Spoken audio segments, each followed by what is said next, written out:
Greetings, the 60-20 Tour is making our second run at the Mississippi State Veterans Home in Jackson, Mississippi. Delighted to have the big dog himself back there. Dorris, longtime friend of mine and longtime friend of It's Never Too Late, but the stars of the show are the two veterans here. I'm Yasma Clark. I'm the Activities Director here at the State Veterans Home in Jackson, and we have Mr. James Hill and Mr. Lawrence Coley with us here today. Nice. Why don't you guys tell us a little bit about yourself, your time in the service? Are you a Mississippi guy? Yeah, I was raised here in Mississippi, and I lived not too far from here, a little town called Hazelhurst. And I served in the Army and Navy. I was a paratrooper in the Army. I served on the Green Beret 18.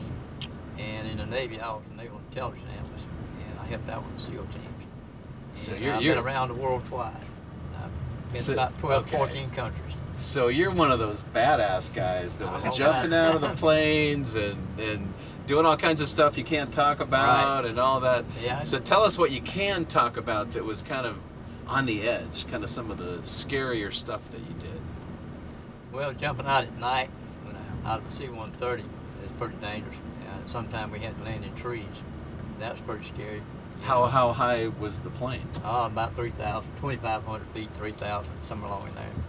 And we did our jumps at night. We never jumped during the day. We did our jumps at night. So let's head to the back seat there. Norris Coley from Washington, D.C. I moved periodically to Mississippi, started in '89. Okay. And what did you do in the service? In the service, I was a site tech. Okay. Okay, I was at Andrews Air Force Base in Utapao, Thailand. Sometimes we want to sit down and cry because we don't, things is very difficult, but at the end of the day when you go home you're always very satisfied that you was able to take care of America's heroes, and that's what these guys are. They're our heroes. They've been out there taking care of our freedom when a lot of us were home, and we cannot say thank you enough.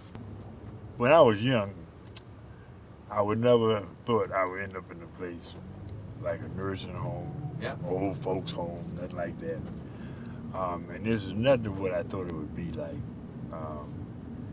And I always say, and I do mean this, it's a God blessing. You know, the people that work there, you know what I'm saying? My attitude before I got here and when I got here, you have to understand these people are here to help you in any way they can. We don't always agree, but they are there to help you. You know? Thank you. I've learned at my age now, I've learned a lot about, more about life just being around a place like I am now. Yeah, no, I tell you that one of the things about this whole tour, this whole trip we're on, the stereotype of nursing homes in particular is so negative, and it's a situation that nobody really wanted to get to, but you get people, like these two folks on both sides of you, they take a tough situation and they make it as good as it can be. All right, Yasma, have you been able to get any of these veterans to change the color of their hair to match yours? Or she won't let us. Not quite. I don't think they'll look as good as me with this red hair.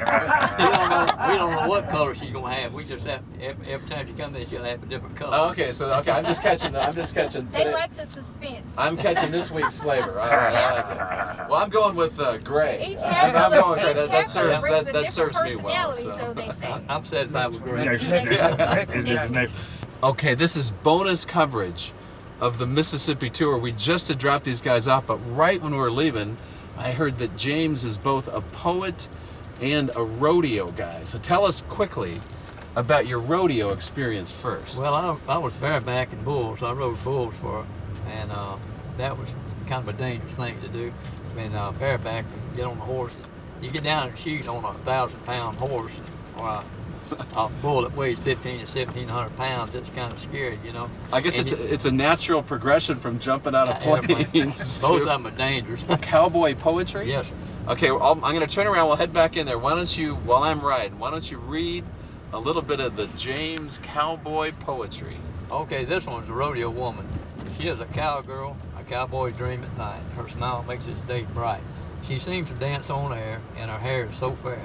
Her friendship she shares with those who care. She rounds those barrels with a horse. The crowd cheers her on as she makes a perfect course. We love her. Her eyes are bright as a star in the sky. She makes a tired cowboy spirit lift up and fly. For the older woman, there's love. She's beautiful as a dove. May she receive a gift from above. But it is we got the Renaissance man rolling with this baby. What do you think?